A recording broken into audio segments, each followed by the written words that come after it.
Good evening, and welcome to Constriction Pictures, episode number 6. This is your host, Bob. This is sort of the vision, the grand vision that I had for Constriction Pictures begins with tonight's episode and tonight's special guest. But before I get into that, I want to say, thank you to everyone who's been listening. Again, we're on YouTube, where you're probably listening to this right now. I think we have 13 subscribers, so that hasn't changed, but, like I said, can only go down from here, all right? And then the last couple episodes, I said we're on SoundCloud, which we are, but I might not be uploading any new episodes to there. I'm still trying to figure that out, because, again, I don't want to put too much money into it, so I think with SoundCloud you have to pay. I don't know, but I am going to look into getting on iTunes, so be on the lookout for that. So as I was saying, tonight's episode is a little different. We're not going to just talk about one particular film, because my guest tonight is sort of the, in keeping with Constriction Pictures theme. It's a family affair, really. So I have my other cousin, Tim McMahon, with us tonight. Say hello. Hey, what's up? So ideally, really, Tim he's the reason that I got into horror movies, and that's one of the reasons, dude, why I wanted you on this thing from the get-go. Because when I think of horror movies, I think of you, and I think of being a little kid and you scaring the shit out of me with different masks jumping out of your closet and what have you, and different posters. So it's awesome for you to finally be here and get going with this thing, Yeah, I've been listening to the podcasts and I hear you mention me here and there, so I'm like, man, I could comment on that, and I could comment on that, and I could comment on that. Exactly. So.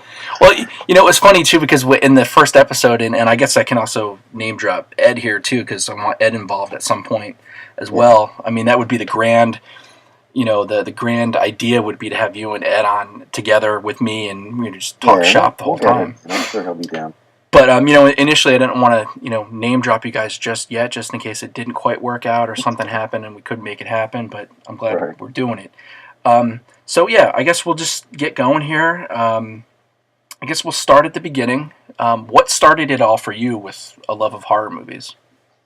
Well, I've been thinking about this because I knew I was going to be doing this, so I was trying to think back, and really the furthest back that I could go would be when I was... sometime, man, I don't know. I'm going to say probably about 3 or 4 years old, watching The Incredible Hulk. Nice. Like the old, Bill Bixby, Incredible Hulk, and Lou Ferrigno.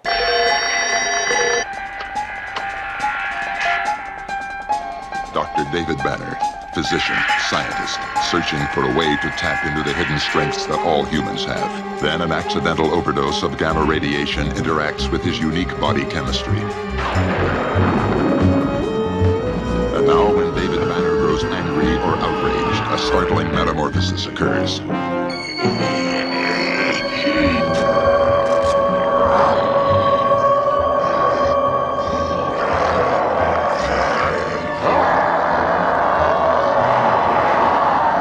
Is driven by rage and pursued by an investigative reporter. Mr. McGee, don't make me angry. You wouldn't like me when I'm angry.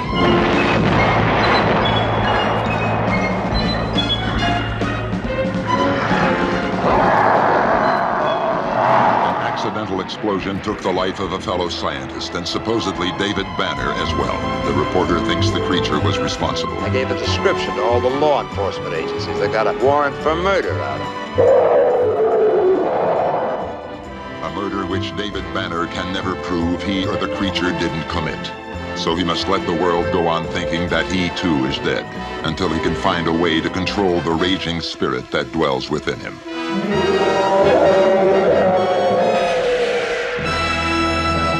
And, at the time, I know it wasn't a horror movie, but at the time, it scared the crap out of me. Just like the intro, Yeah. What's he doing? Like changing a tire or something like that? Yeah, and he gets pissed off. Buffs.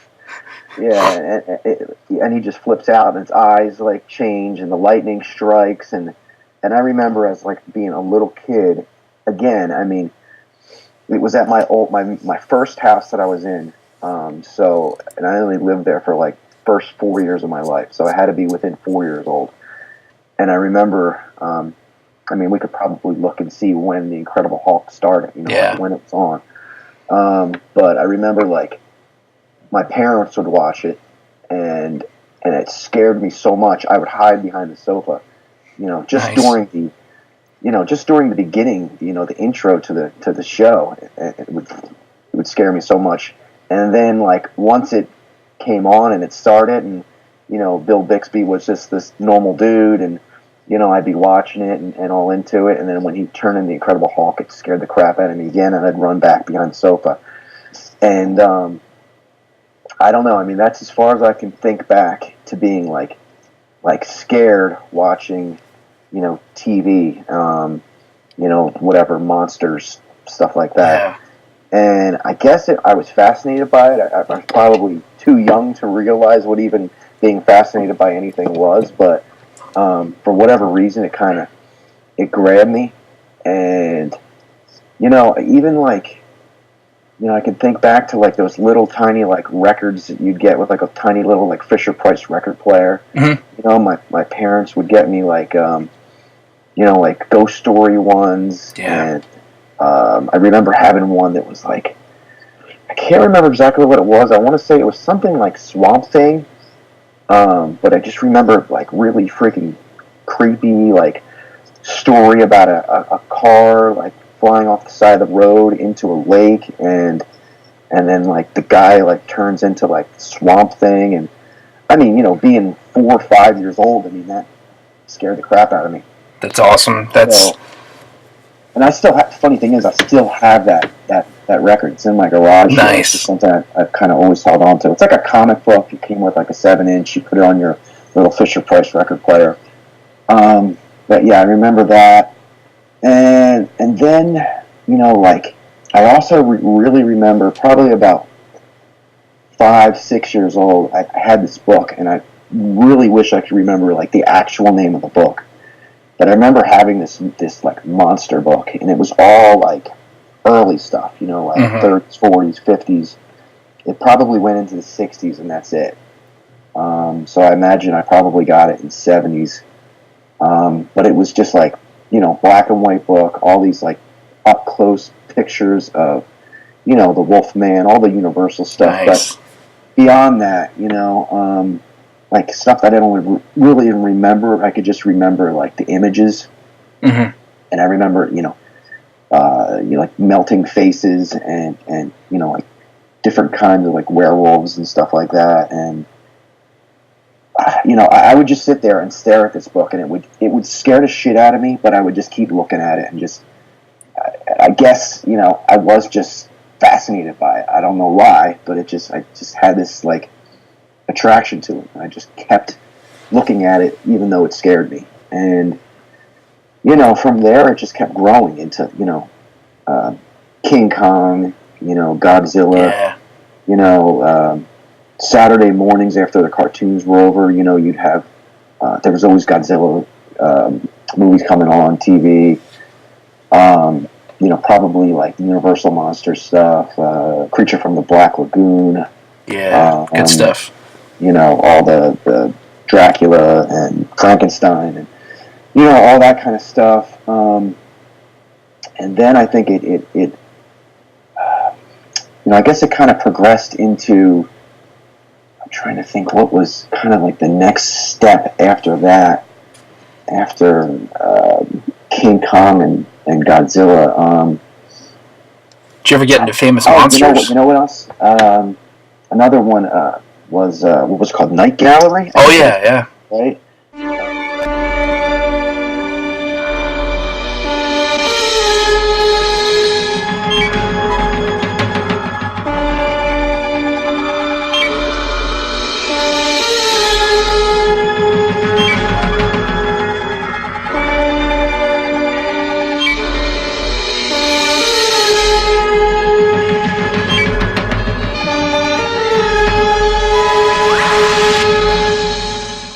Night Gallery was on at night, and obviously Night Gallery. Like it was like a Twilight Zone type of show.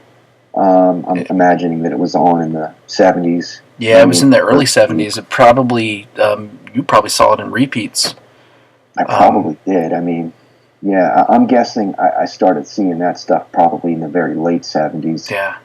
But yeah, I remember Night Gallery. I can't tell you specific episodes, but I remember seeing it. Again, it was the same thing. It was like, I remember it coming on, and I remember like watching it, but being too afraid to really watch it, but, being into it and not wanting to turn away, which I guess is the whole thing about, all this stuff. Yeah. All movies. It's just this weird thing where it's scary, it's going to scare you, but you can't turn away because I guess you want to see what happens next, and I don't know, maybe you're hoping something bad doesn't happen, but I think I remember some Twilight Zone stuff early on, and then I think probably what happened from there is that you got into like 1980, 79, 80 when everything like hit as far as like all the slasher movies and stuff like that. So I was already into horror. I remember seeing like Salem's Lot on TV. If you thought you could never be frightened by a television movie, watch what happens to the citizens of Salem's Lot. Is something evil killing the people in Salem's Lot, or are they killing each other? Run! No! A terrifying 3-hour special movie presentation Tuesday. Watch it with someone you trust. I don't know, but I remember going to see like the early movies, and my timeline might be a little bit all over the place here. And if it is, forgive me. But yeah, it's all good. I remember being like a little kid, and my mom was into horror stuff at the time. So, I was an only child up until I was like 14. So, from like, little kid up until 14, if my mom was going to go see, a movie, most of the time she was going to take me to see it. So I remember her going to see American Werewolf in London. Yeah. And again, I was just a little kid, but I just thought it was the coolest thing in the world. And still to this day, there's tons of movies that I love, but that one right there always will hold a special place just because, as a kid, it scared the crap out of me. That scene after they come out of the bar and they're like, walking on the moors, through the hills, through the moors. And, messed up. They hear the werewolf, closing in on them. I just think back to that and just think, oh my God, that was so scary. And, but yeah, so, that was a big one for me. And then, The Shining, I remember seeing that. Nice.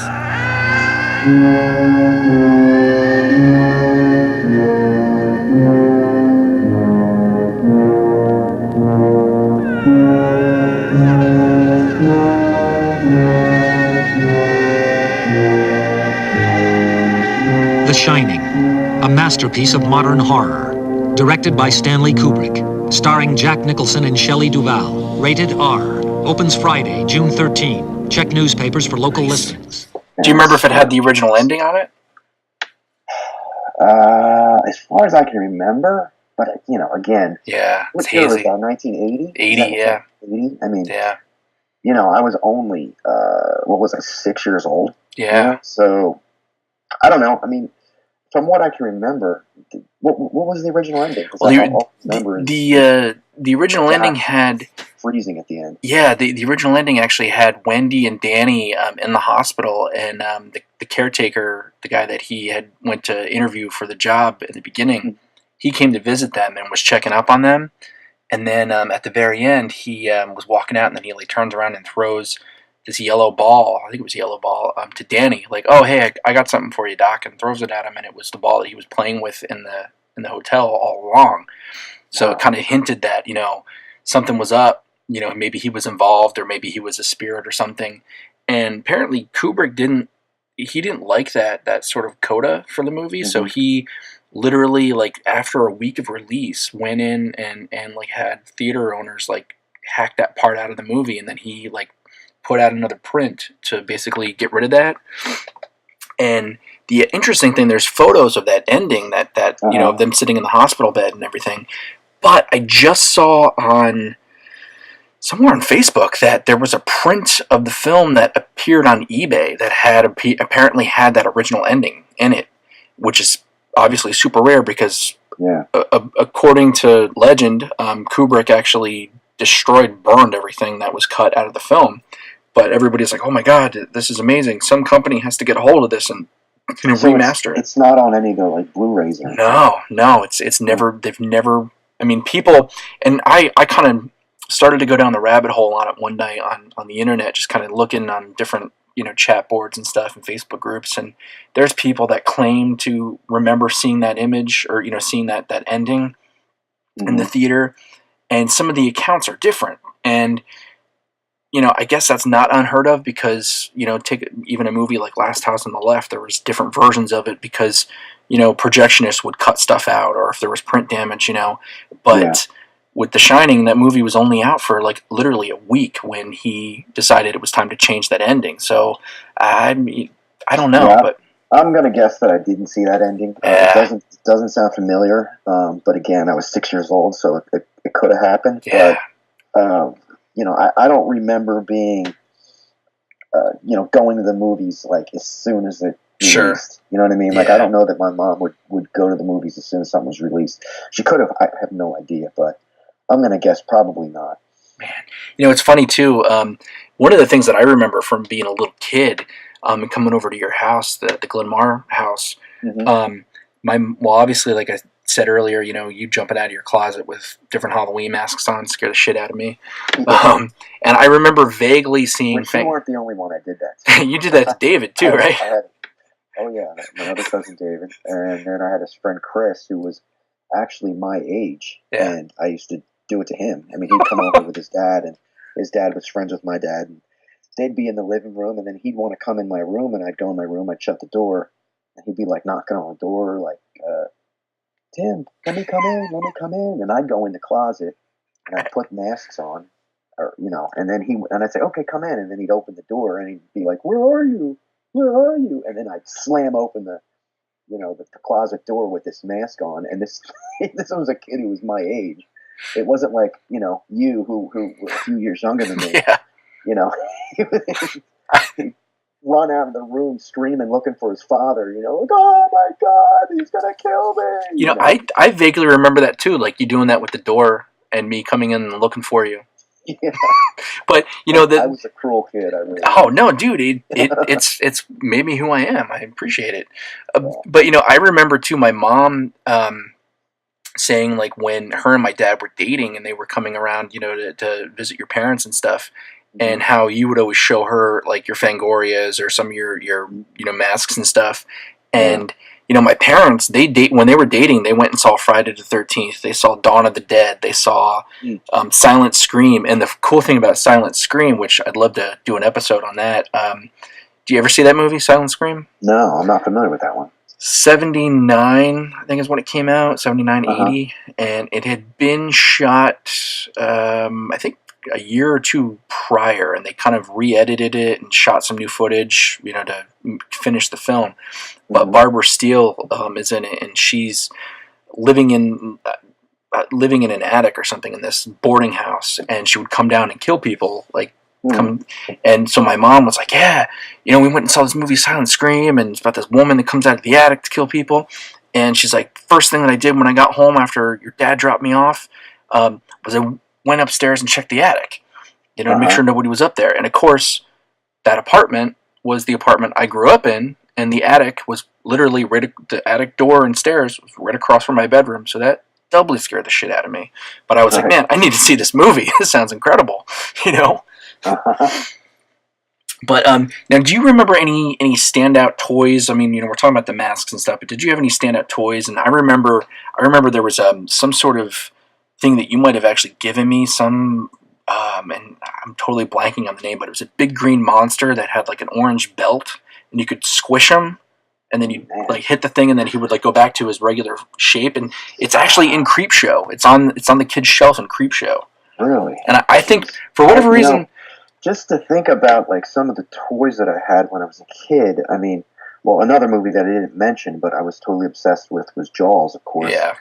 So I remember having like the Jaws like game, you know, where you like fish the tires out of his mouth and stuff like that. I mean, I always had all kinds of like rubber King Kongs, which I think I remember giving you one of them when we were little kids. Definitely playing with them in the sink. Yep. I had the Alien, the original like Alien. I had, I think I had like some of the Planet of the Apes toys. Nice, the Migos. One thing that I remember having as a kid was the remake of King Kong. I was really into that. Whatever year that was. 76. 76? Okay, yeah. So shit, I was only 2 years old when it came out, but you know, within the year it was released, in a couple of years I was into that big time. And I remember there being this giant poster. It was so big that it came in like multiple pieces. And I remember having that and hanging that on my wall, you know, King Kong on the Twin Towers. Nice. That was a big one. But other than that, like toy wise, remember the Shogun Warriors? I don't know anything about that. Sure. Yep. Yeah. I had that, and I had the Godzilla Shogun Warrior Godzilla. That, you know, but yeah, you know, I was definitely obsessed with all that stuff. I mean, most kids my age, I don't think really were. No. But for me, I don't know. I have no idea if it has something to do with me being like an only child, you know, at the time, and just, you know, kind of crawling into this creepy place and, you know, becoming fascinated by all things that were scary. And, you know, I just found it very entertaining and fun. And yeah, I mean, I remember like being into like telling stories too, because you remember my Aunt Rita, which is David's mother. I always used to tell her stories that I would make up stories, but I would tell them as if they were real, you know, and I would tell her stories about like, oh, there's this house down the street and there's this, you know, old man that lives in the house who, you know, strangles little kids and he, you know, hangs their corpses on the wall. And she would go, oh, wow, really? And I'm like, oh, yeah. And then he skins them, and then he, you know, takes the skins and he hangs them out on the flagpole, you know. I'd be making it up as I went along, but she would be, you know, and she hook, line, knew and I sinker. was, No. she would be playing along with it, you know. Sure. And she would always say, man, that Timmy has a very active imagination, you know. And, but you know, also I was thinking another thing that was probably big for me at that time, that, you know, late 70s was the drive-in. Hell yeah. And I remember my parents taking me to the drive-in, and, you know, again, it was like one of those things where they were going because they wanted to go, and, you know, they probably didn't have a babysitter for me, so I was just a little kid. It was like, okay, he'll go probably fall asleep in the back seat, and we'll watch this movie called Horror Hospital, you know? and you know, they probably didn't even know what the hell it was, but I remember going to see like that, which you and I have discussed many times. That was, the thing is, that thing was released in like 1973, so you know, whatever the schedule was with the drive-in, they were showing movies years after it was released, because, you know, there was no way I was seeing that when I was born. Sure, 74.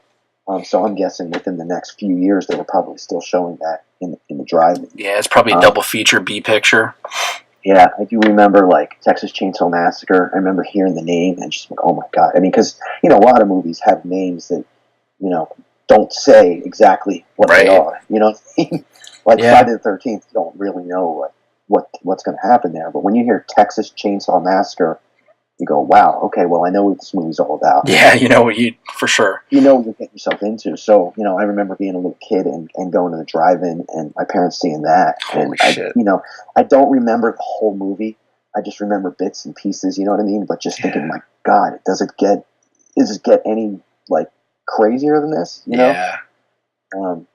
But, you know, there was a handful of movies that I remember them taking me to, and then I became, like, really interested in seeing what was coming out, you know, and I remember, like, grabbing the newspaper and looking through the movie section and seeing what was coming out. And I remember, like, Blood Beach was a big one. And I remember saying to my parents, like, we got to go see Blood Beach, you know? Before it was them just finding movies and just going, and I was sitting in the back seat, and maybe I'd fall asleep, maybe I'd be awake, whatever.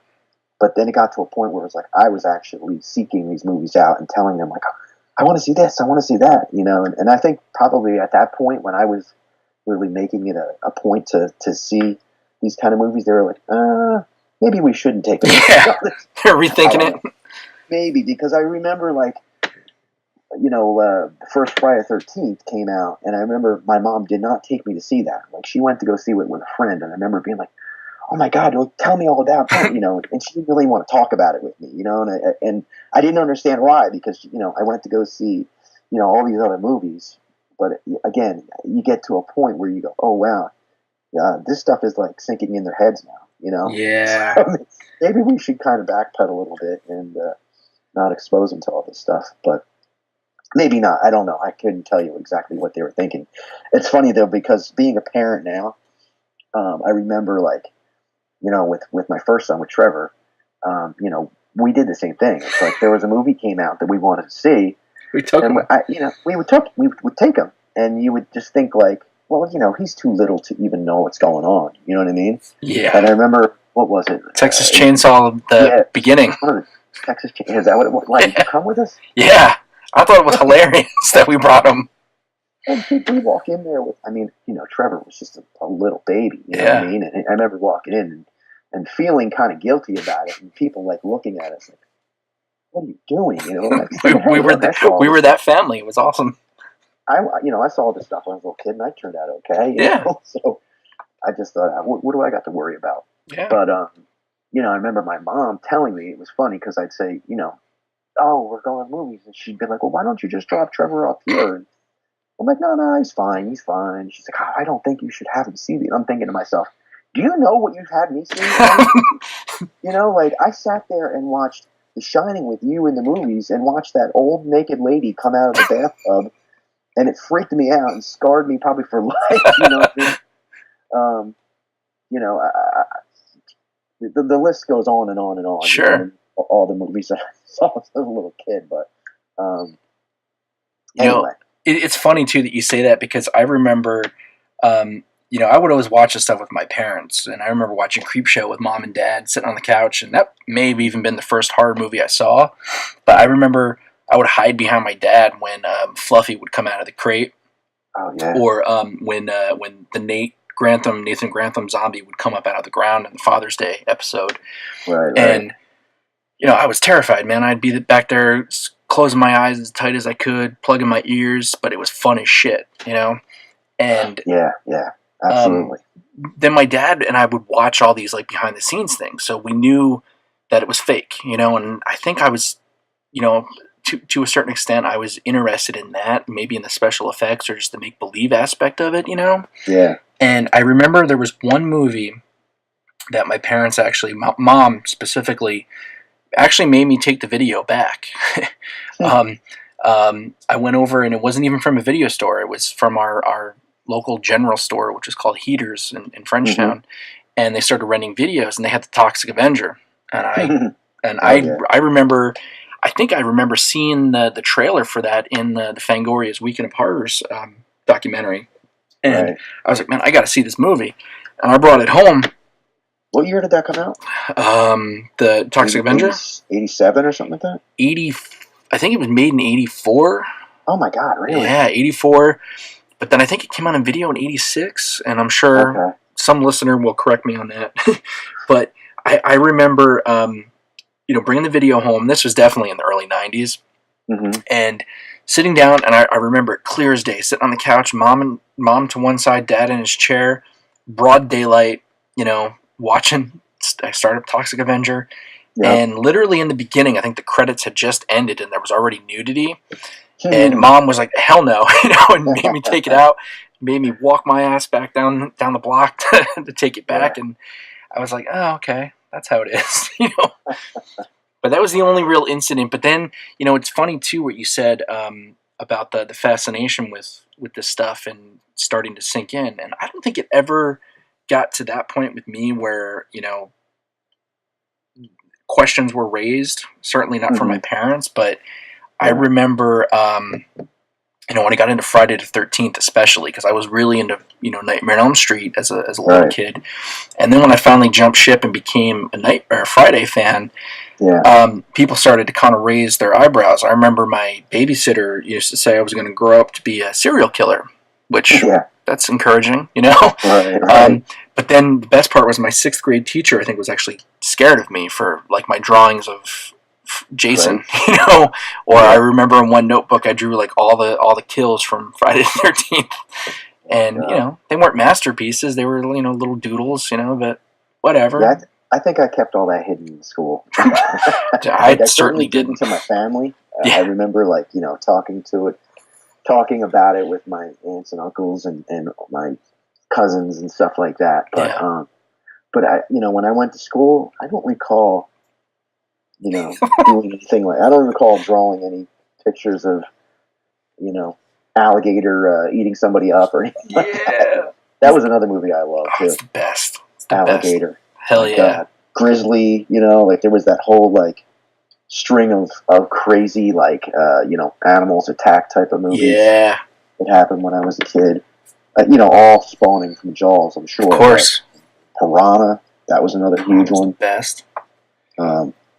We could turn this whole episode into just talking about, all those early movies that were so, instrumental in me, being interested in this stuff for the rest of my life, I guess. That's the thing too. And, I think speaking of where you see something and you're not sure, if it's what's happening, if it's intriguing, it's kind of scaring you. I remember coming over to your place and seeing the number one, the Creep Show poster with the ticket booth poster. Yep. And the Return of the Living Dead poster. Yeah. And both of those. I still have the Creep Show poster. It's folded up in my basement. So badass. I wish I had that Return of the Living Dead poster still because it had Punkers on it. Yeah. I think you can even mention the soundtrack with TSOL. Yeah, at the bottom. So badass. Which was great. What's funny is what year did that come out? Return of the Living Dead. Was 85. That 85? Yeah. Okay, so 85, I was just getting into skateboarding. Sure. So, by 86, those bands that were on that soundtrack, I was actually into. Yeah. So I remember going back and thinking it didn't connect whatsoever in 85 when I got when I got it. And then, when I saw the movie and had the poster and everything. But by the following year, I was like, oh my God, TSOL are in that, because I think is it Enigma Records that does the soundtrack? Yeah. Is that what it is? Yeah, or was it Slash? I think there was different versions, different versions released from different labels, and I want to say Slash did it, but I also think Enigma did it, and again, I'm sure some of my Return of the Living Dead friends are probably yelling at their computers or phones right now, being "You idiot!" Well, whatever, it's all off the cuff. So. Yeah, we're not experts, everybody. No, we just know what we love. But, that's right. But yeah, I remember going to Quaker Bridge Mall, and they would have these stands. A certain weekend would be different kinds of arts and crafts things going on that weekend. And I remember there would be movie poster stands, and I remember seeing getting the Creep Show poster there, getting the Return of the Living Dead poster. I also had that Freddy poster. I think you talked about it, where Freddy's got his hand on his face. I think I don't know if it's Nightmare from the 2. First one or Nightmare 2. Yeah, Nightmare 2. I had that poster. Nightmare 2. Which is, it's funny, I listened to your Nightmare on Elm Street podcast, and I kept thinking, my God, I only love part 1 and part 2. Yeah. You guys were going on and on about all the other ones, and I'm thinking, I don't even know those ones that well. I mean, I probably saw, I know I saw part 3 for sure. Sure. The ones after that, I can't even really remember. But part 1 and part 2, again, I think it all has to do with how old you are when you discover this stuff. You know what I mean? And like, you got into, Freddy and the whole Nightmare series, like when I guess part 3 was happening. Is that Yeah, pretty much 87, 88. So for me, it's funny, like it has no significance to anybody except myself. But I remember being over my aunt Cindy and Uncle John's house, and being in their backyard. They had a pool, and we'd have like parties there during the summer and stuff like that. And I remember being in their backyard, and I remember somebody saying, "Did you hear about that Nightmare on Elm Street movie?" And this was an adult that said this, and they weren't talking to me; they were talking to somebody else. And they were like, "Oh my god!" And they were going on, and it just, I remember like hitting in my head, like, "Holy cow, Nightmare on Elm Street!" Yeah, I remember seeing a commercial for it, and it just like really connected. I'm like, I got to see that. Yeah. And but it's just weird that I would remember exactly where I was when I first, when it really just sort of like popped, like, sure. Wow, like I gotta see that movie. And like I said, I remember seeing trailers. I had heard of the name, and probably saw ads for it in the newspaper. But when somebody was talking about it in front of me, I was like, oh my god, I gotta see that. But yeah, I remember seeing that. I didn't see like Nightmare on Elm Street in the theater. Again, because as 1980 came on, I guess, I was 6 years old. I guess it was probably the years following that. It was more that this happened more so, but like, it was almost like my mom wasn't taking me to see this stuff as like 81, 82 right. went on. You know what I mean? It was more like late 70s into 80.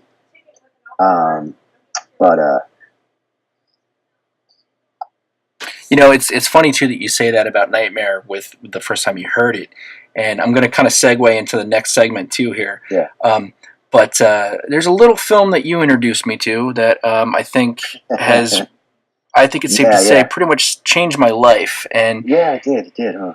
So that's another one where I'm thinking, I wish I could remember the actual name of the video store. Yeah. And I know when I was a kid, there was 2 video stores I went to.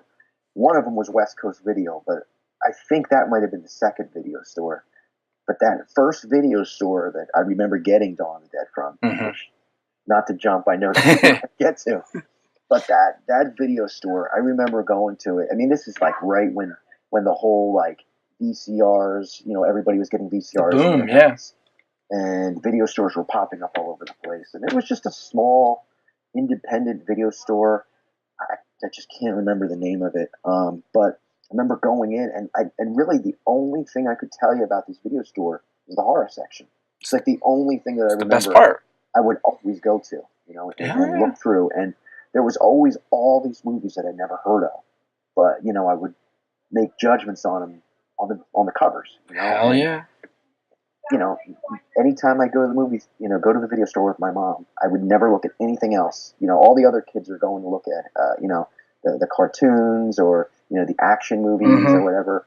I go right to the horror section every time. And it's, hey mom, what about this one? Toolbox Murders? It's like, I don't think so. What about this one? It was constantly, just obsessed with watching all these different movies. And, there were ones that she definitely would not let me check out. I remember, what's the series? The Faces of Death. Faces. You know exactly his name. Faces of Death. I'd always look at these Faces of Death thing and thinking, like, my God, like, is this real? I mean, I've seen nothing but, fake stuff my whole life. This is real? And there's a fine line there. You don't sure. cross, but, there's that party that, I kind of want to see that. Yeah, so, the forbidden fruit, Yeah, but, my parents wouldn't let me.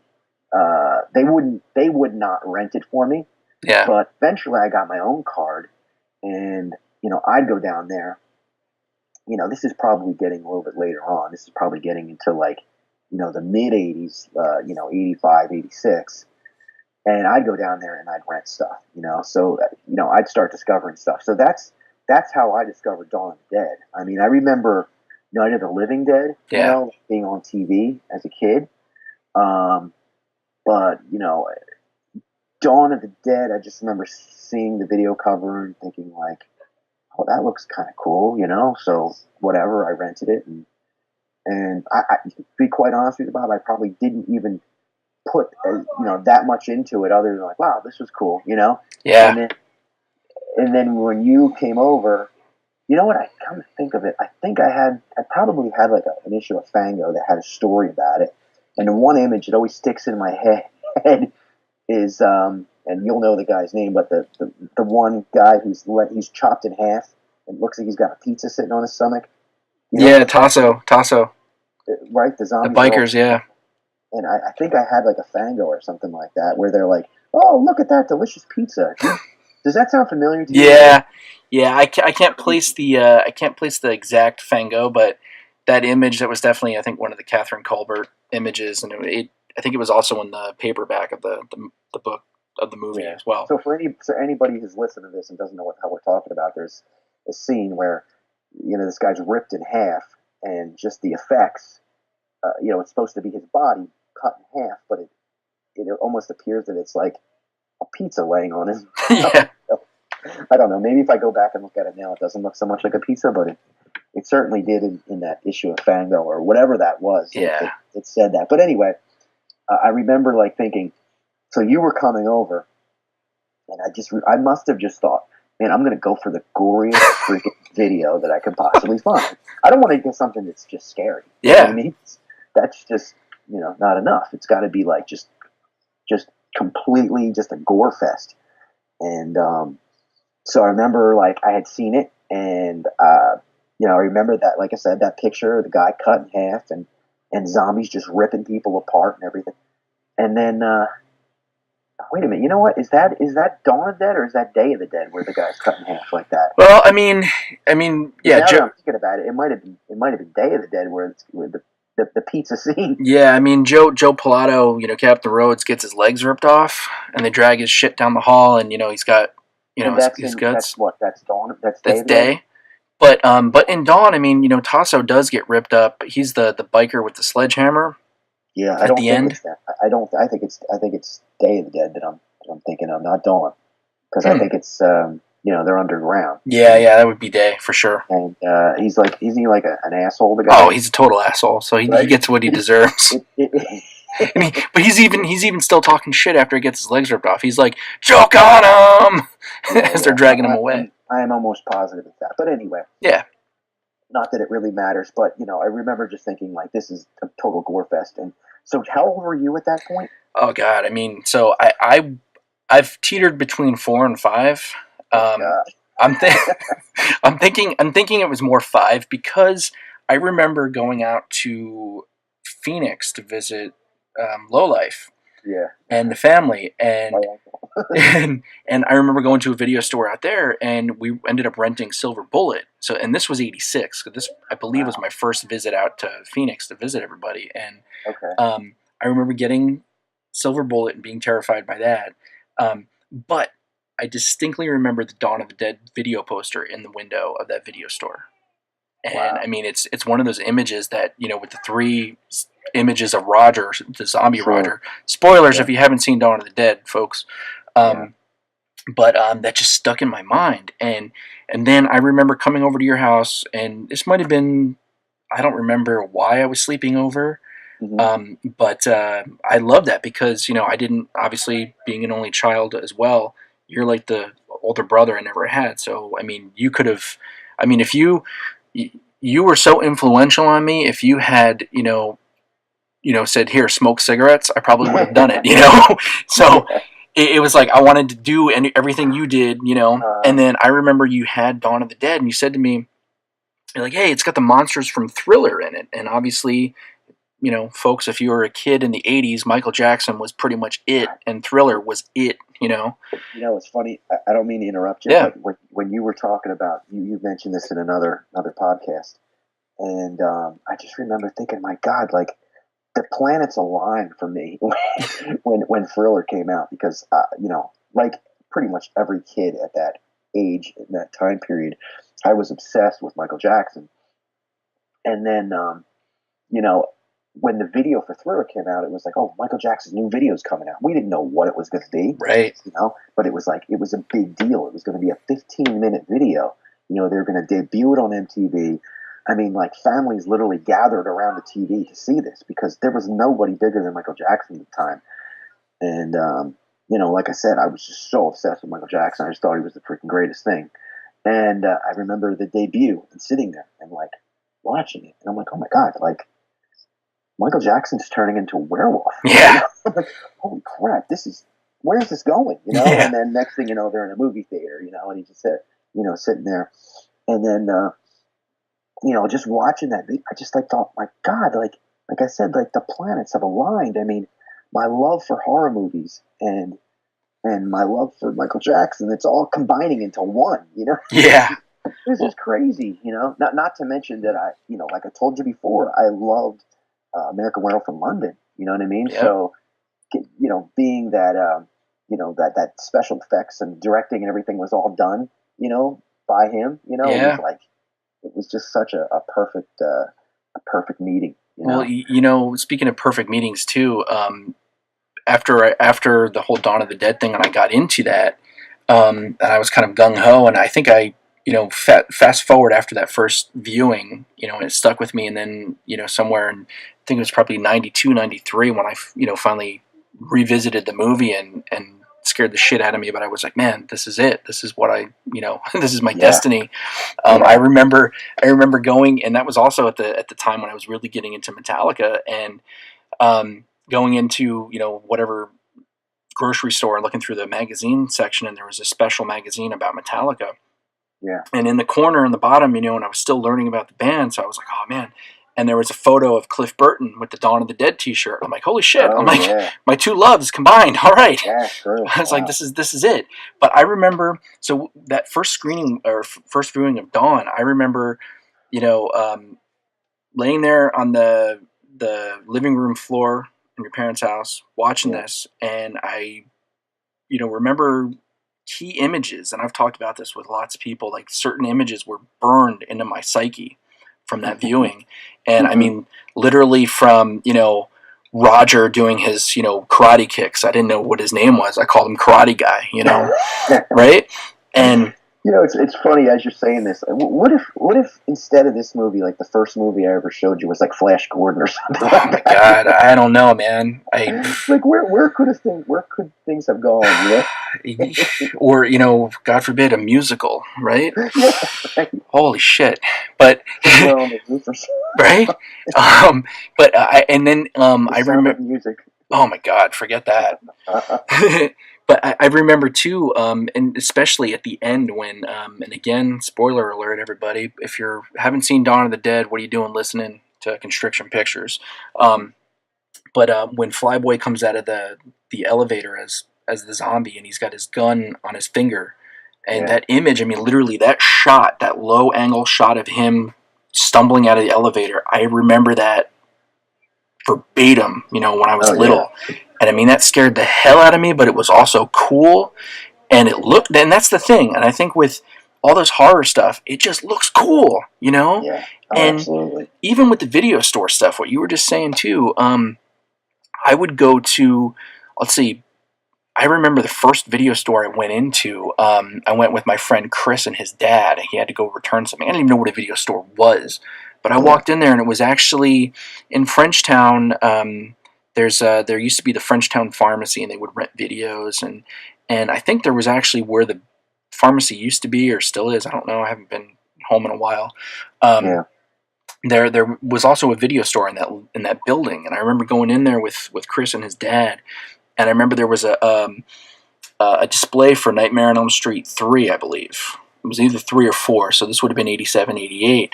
And I was like, what is this? And I thought it was like a library where I couldn't talk, so I was very quiet, like, whoa. And then I would go with my mom on like weekly grocery trips, every Thursday night with her friend Linda and her son Aaron, who, was a really good friend of mine. He passed away last year, unfortunately, but me and him would go off on our own, where our moms would go to the store, whether it was Laneco or ShopRite, and we'd go do whatever, or we'd go into if there was a video store, we'd go in there. And I remember going into this one store in the ShopRite in Clinton, and we went in there, and it was I would go right to the horror section, Yeah. And just like you said, and I mean, I would study the covers, and I would read about them on the back, and I don't know if this was obviously when I was learning how to read, and so everything was really coming together for me at that point. And I mean, I could tell you about horror movies that I never saw because I read the covers, Right. But it was like that. The artwork would really jump out at me, and so even today, when I see a new horror movie poster, or especially a logo that's just some lazy ass font that they used for the logo, and I'm like, man, that's bullshit. That looks terrible. Yeah. That cover, that DVD release cover, is garbage. Why did they have to change it from what worked originally? It's funny you say this. I don't mean to interrupt you. Yeah. But it's funny you say this. I was started listening to what's it called, the little girl that lived down the lane. Yeah. And I've never even heard of that movie. Yeah. But you play the trailer in the beginning of the podcast, and I'm just like, man, that sounds so freaking cool. And then it's like rated PG, and I'm like, but I hear that trailer, and it just sounds so cool. Like they don't do that anymore. No. Like there's no trailers that sound like that anymore. Have that kind of music, or that voice. I guess it's the narration. Is it supposed to be? Is it goofy now to have somebody talk like that? I think with and I guess this is sort of a double-edged sword with people like Eli Roth, or any of the sort of the directors that grew up like we did on the video store stuff and the Grindhouse movies. It's almost like they're making their films that are in those veins, and it's almost a little too tongue-in-cheek because they're trying to make it like that. You know what I mean? Yeah. So I think when they have a trailer that has narration, it does kind of, like you said, it's a little goofy, a little corny. But I mean, even the trademark trailer voice guy that everybody references, in a world where Don LaFontaine, he did the Friday the 13th trailers. But then there was him, and then there was also a dude by the name of, is it Adolf Caesar or Caesar Adolf? I think it was Adolf Caesar. And I don't know. He's the dude with the raspy voice that did the Dawn of the Dead trailer. Oh wow! And he did a lot of like blaxploitation trailers. He did the stuff for. Is he the guy who does the Little Girl Lives Down the Lane trailer? He might be. That guy sounds like everybody else. He might be. He sounds like he's smoked an entire carton of cigarettes before he did the thing. Yeah, it might actually be him. And that dude, I mean, he was actually an actor too. He popped up in an episode of Tales from the Dark Side. And I think I want to say he was in The Color Purple as well. But regardless, I mean, that's in trailers today, man, and even posters. Like I said, posters, that artwork is gone. Now they just freaking slap some bullshit together and call it a poster. I'm like, no. People would actually draw. They would actually paint and draw this stuff. Yeah. Well, now it's if somebody says, "Oh, I'm great in Photoshop, so I can make the poster like that," and I'm sure some people are great in Photoshop, and I'm sure some people can do a really good job. But it's just not the same. No, it's not the same feel, Yeah, the speaking of that Dawn of the Dead video artwork, the guy who actually designed that, he was one of the zombies in Dawn of the Dead. Really? Yeah, there's Bob Michelucci, and he's the scope zombie. And Bob has actually become a friend, from all of our trips out to Pittsburgh and stuff. And he's just a real sweet guy. So whenever anybody posts that image, whether it's a poster or something, the Dawn of the Dead poster book with that artwork on it, or the video covers, he'll be like, "Hey, great artwork," because he designed it. And so was he a designer by trade? Yeah, he did. I believe he was. He had done. He actually designed the layouts and everything for the Night of the Living Dead film book as well. And I might be speaking out of turn here, but if I'm not mistaken, I would give credit to him for having that image of Karen, the Karen Cooper zombie, that's famous with Night of the Living Dead, for using that as the cover for the Night film book. But he had done. I'm pretty sure he did a lot of different. I mean, he did the whole layout for that poster book for Dawn, and I mean that's a badass job. And just the fact that he did that poster. Forever indebted, That's cool. Now, also, too, with video stores, I think we kind of touched on it a little bit where, certain stuff you can go rent yourself, and a little further in the future, I remember going and renting Pulp Fiction when it came out, like the day it came out on video. Mm-hmm. So I would have been about 12 years old. And again, I mean, that's some outlandish shit for a 12-year-old to be seeing, let alone the horror stuff. I mean, shit, I remember we had LV Video, which was, sort of in town, but it was, down the road. And they had a big box of I Spit on Your Grave. Oh, yeah. And me and my friends would be like, man, I spit on your tombstone, I rented that one. Yeah. I'm pretty sure that was one of the ones that I rented, without my parents' consent. Right, and nobody would stop you. And rented that one. Nobody would stop you, and no. I was talking about the Frenchtown Pharmacy. What I really remember about their videos with the horror stuff, I don't remember if it was... I remember it's towards the end of them having videos there. They had the horror stuff literally as soon as you walked in the door. I mean, It was right there on the wall, small little section.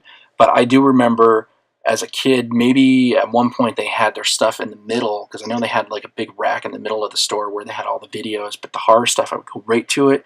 And I remember pulling out Dawn, looking at that, Return of the Living Dead, the Texas Chainsaws, and being kind of terrified. But then I remember their big boxes. They had the big box of Nightmare, the sort of Italian pseudo-slasher gore fest. And I think they had a couple of the Faces of Death videos. And again, it was all sort of, word of mouth on the playground. Oh, so-and-so, did you see Texas Chainsaw? Did you see Faces of Death? So I think that also worked into the interest that I had in getting into this stuff. So it was not necessarily bragging rights, but, it was like, hey, man, look what I saw, kind of thing. I don't think growing up, like, I don't recall having any really friends that were into horror movies or fascinated by this stuff. Right. Until, I got a little bit older and I met my friend Tony, who was the same guy who got me into like hardcore and everything. And I think I was probably about 11, 12 years old when I met him.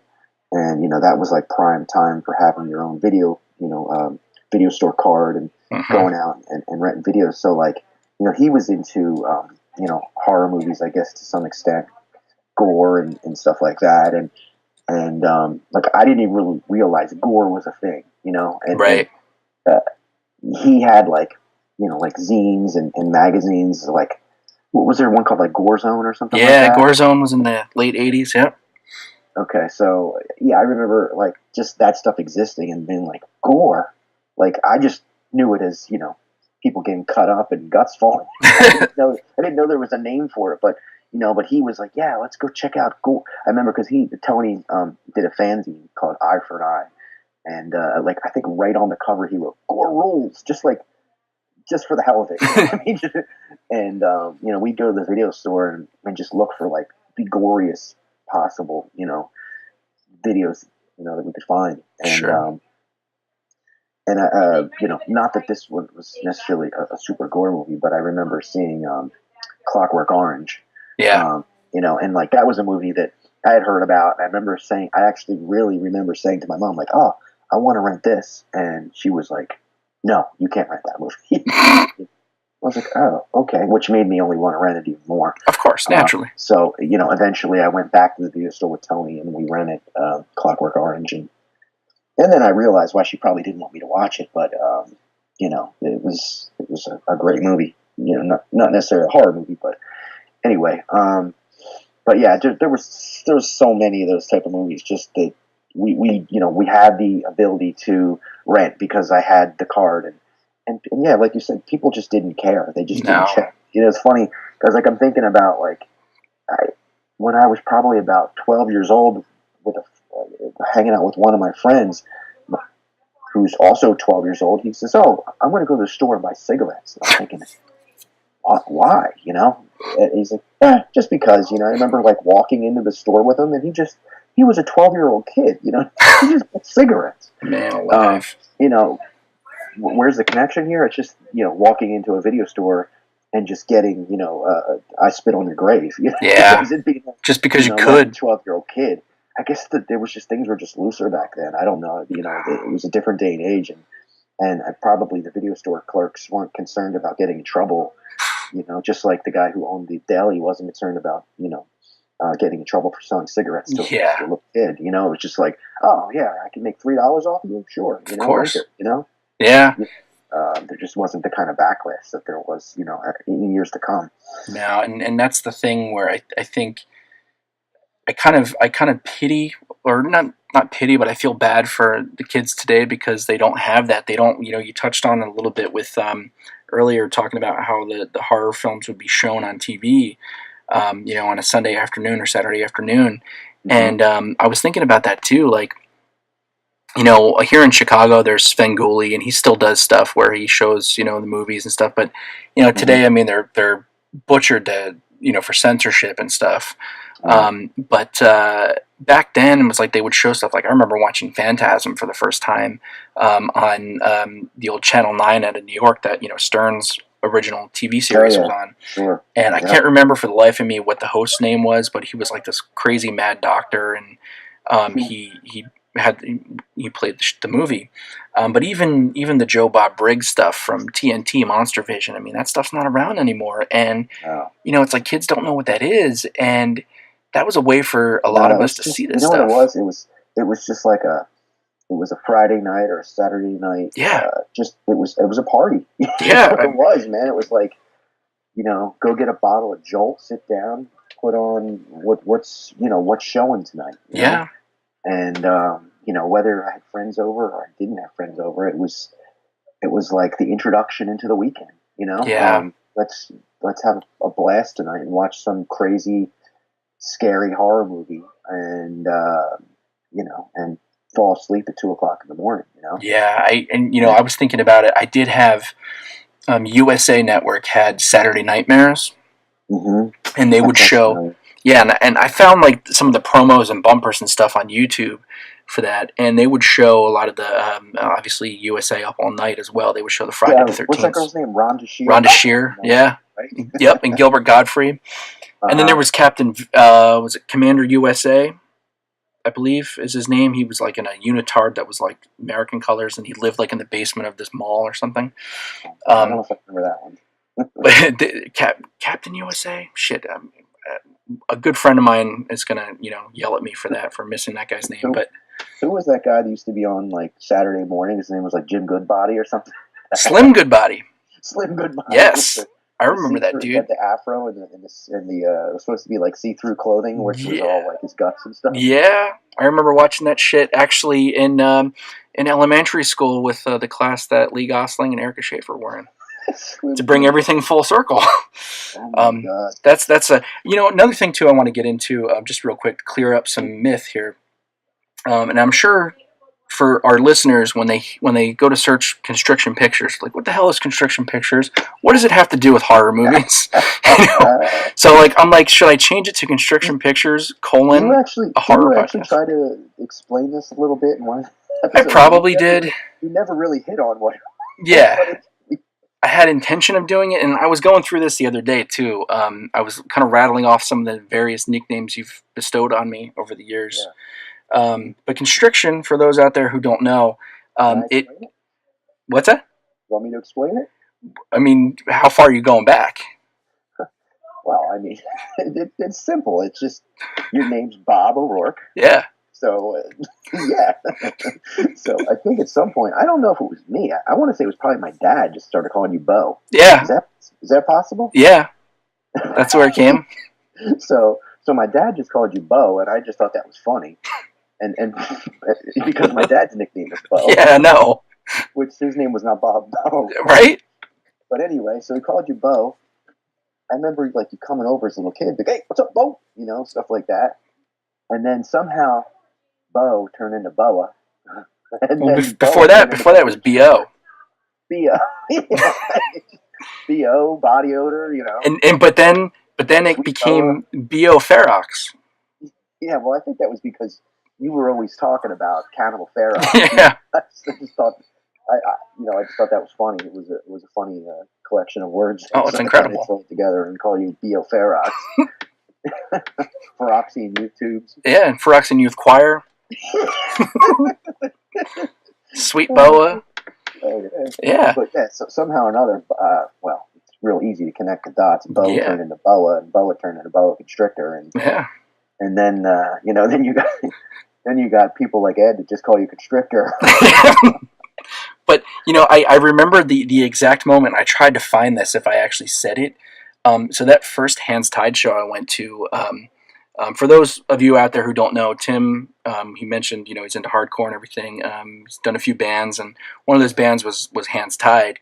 And the first show I went to was in, actually it wasn't the first one, it was the second show I saw in December of '97, the DC show, when I was videotaping. And, I was filming some stuff at the end of it, and I filmed a little bit of the post-show huddles.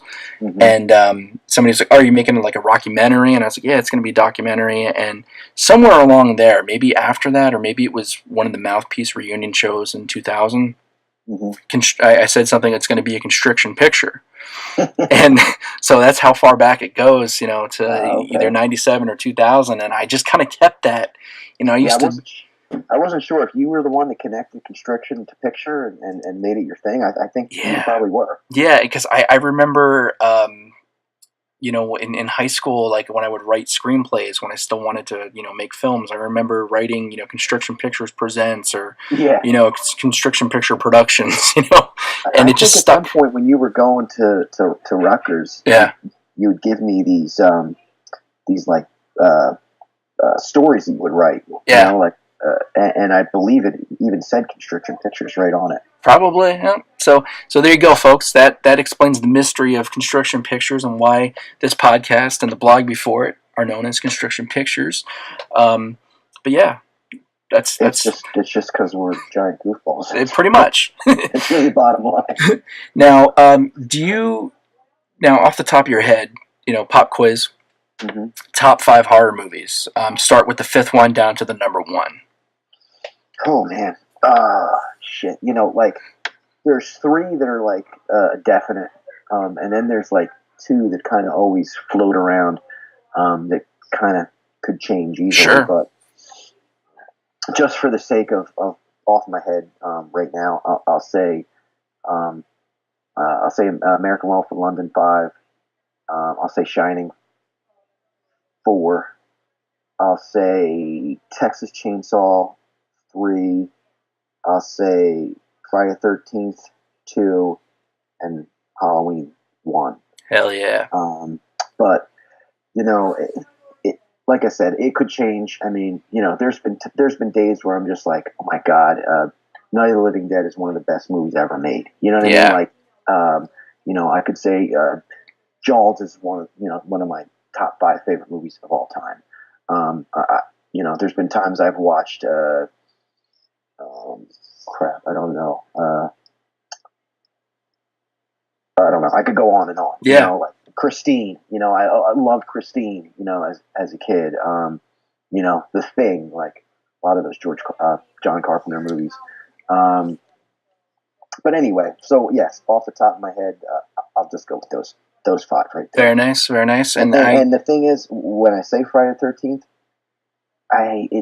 that's one that's real tough for me to say which one is my favorite. Yeah. Be honest with you, 2 has kind of always been my favorite. Sure. The introduction of the the baghead Jason. It's just burlap sack. Yeah. Burlap sack. Just not to go off track here too much. Sure. Just because it's in my head right here, I remember being in 4th grade and having two friends come over from school. And whatever, we hung out in the yard, played, whatever, and then as the night wound down, I remember going in and it just so happened that Friday the 13th Part 2 was on TV. Nice. And this was probably like 8 o'clock at night, and sat down, and I remember these 2 kids, and they were just normal kids. They weren't into horror movies or anything like that, and I remember saying, let's check this out. And they're like, what is this? I'm like, oh, I knew exactly what it was. And us 3 got on the sofa together, and we sat there and we're watching it, and like I just remember. It's so fun because I just remember everybody being like legitimately scared to death. I mean, like, you know, you're in fourth grade and you're like hiding behind a pillow and like, you know, grabbing somebody's arm and stuff like that. And I just remember that experience. I'll never forget that experience. You know, I mean, it was like really genuine. It was legitimate, and I was scared too. And I mean, I'd seen the movie before. I have to say. You know, like thinking back on some of the scariest, movies, experiences I ever had were definitely, American Werewolf in London, The Shining, and probably Friday the 13th Part 2. Like, again, off the top of my head. Yeah. Just scariest movie, genuine experiences of being legitimately frightened, watching a movie. But yeah, that was just that was really a life-changing experience. You know, Hell yeah. seeing that because the whole the whole slasher thing was becoming like a big thing at that point. But this is the early stages of it, you know. Yeah. And from there, before that, horror was, monsters, even American Werewolf in London. I mean, technically it's a werewolf, it's a monster, right? Right. I mean? And so much of horror before that, building up to that, was monsters and stuff like that. But once you got into the early '80s, man, and that whole slasher genre opens up, it's like these are like real people. These are you felt like this is something that could really happen. Mm-hmm. And it really kicked things up to another level of being scared. It made things like a little more like realistic. I mean, not so much, a little boy who drowns and comes back to life, but just the idea of a stalker, somebody who's hiding in the shadows with a big knife, waiting to slip inside your, open door or window and cut your throat. You know what I mean? Like, that was something that really, like, genuinely scared me. Yeah, it's next level. It was kind of, that was kind of like my rebirth into horror, I guess, at that point. Because, like I said, before that, it was all monsters and, not necessarily kid stuff, but it's, for normal kids, it wasn't kid stuff. But, for me, King Kong was kind of kid stuff. You know what I mean? Right. And then, I'm still into it, but, you enter these early '80s and the whole slasher genre happens. And, you got movies like Terror Train, Yeah. And I'm just like, holy crap, this is the age of like HBO, and like early days of HBO, and like there were certain movies that they would show all the time. Yeah, definitely. And Terror Train was one of them. I just remember it felt like every couple times a week that was coming. Right. But anyway, that's just basically what I'm saying. It was like it was a getting kicked up a level. Yeah. It was horror, but it was a different kind of horror, and it was scary, and it was like, it really like shook my foundation of what I knew horror to be. Right. Right. Yeah, me too. I definitely feel that. And look, the Nightmare on Elm Street stuff kind of fell into that role, but it was Nightmare on Elm Street felt more like monsterish to me. Yeah, it's a little too cerebral. And the blade fingers and well, I guess it was a glove, but yeah, that the Jason, Friday 13th, and then Halloween, of course, the original Halloween. Yeah, like that stuff really, and even stuff like Terror Train, it took it into this other world, which we can open up in the future. Yeah, for sure. We're definitely gonna for those listening right now, we're gonna dive into Halloween at some point, which is another reason I wanted to get Tim involved here, because that's your thing right Yeah. there. Halloween is to me what Dawn of the Dead is to you. Hell yeah. You know? So, and it's the thing about Halloween, and I'm not going to get into it too much, but it's unique because it's not a movie I saw in the movie theater, and it's not a movie that it's not something like I saw Friday the 13th before I saw Halloween. I think Yeah. Which is weird because obviously Halloween came before it, but man, when I saw it, it hit me hard. Right on. So, you know what? Actually, now that I'm thinking about it, my timeline is kind of screwed up. I probably did see Halloween before any of the Friday the 13th because I do know when I saw Halloween, which we'll get into in a further episode. Absolutely. So, to wrap everything up then, this has been a lot of fun, and this will be hopefully the format going forward. And, I still want people to write in. We have the Constriction Pictures at yahoo.com email address. Write in, comment on the YouTube videos, and eventually, if we get this thing on iTunes, definitely support us there. But also, too, how can people get at you? What do you have anything you want to talk about? Any plugging? Any bands that you're in right now? Maybe. Well, yeah, I'm in a band right now called Search. We have a record out on Revelation Records. Current band, we're writing new material for an LP or another 7-inch, most likely an LP. There's a Search Instagram. It's search.njse on Instagram. We have a Facebook page too. I don't know all that information offhand, but maybe I can get all that together next time sure. we do this, and I can actually give you some of that stuff. Yeah. But yeah, that's pretty much it. I mean, I think if you just search New Jersey straight edge or New Jersey hardcore or Revelation Records associated with it, I'm sure you could find it. But that's wasn't really my plan to push my band or anything like that. It's just this is just fun doing this as it is. Yeah. For sure. We also have, there's something, also speaking of Instagram, we've got Curated Horror, which is sort of horror archaeologists that the three of us, along with Ed, have started. And, definitely check us out there. We try to update it, every once in a while. Sometimes there's some dry spells, but we dig up whether it's, old newspaper clipping ads for movies, behind the scenes photos, all kinds of cool shit. Just regular pictures, one sheets, posters, whatever, any kind of images, associated with just, movies that we've loved our whole lives. Hell yeah. Just sort of a fun little place to put the stuff together. Damn right. And let other people enjoy it. Yeah. All right. Well, everybody, thank you for listening. This has been fun. And Constriction Pictures will be back. See ya. Later.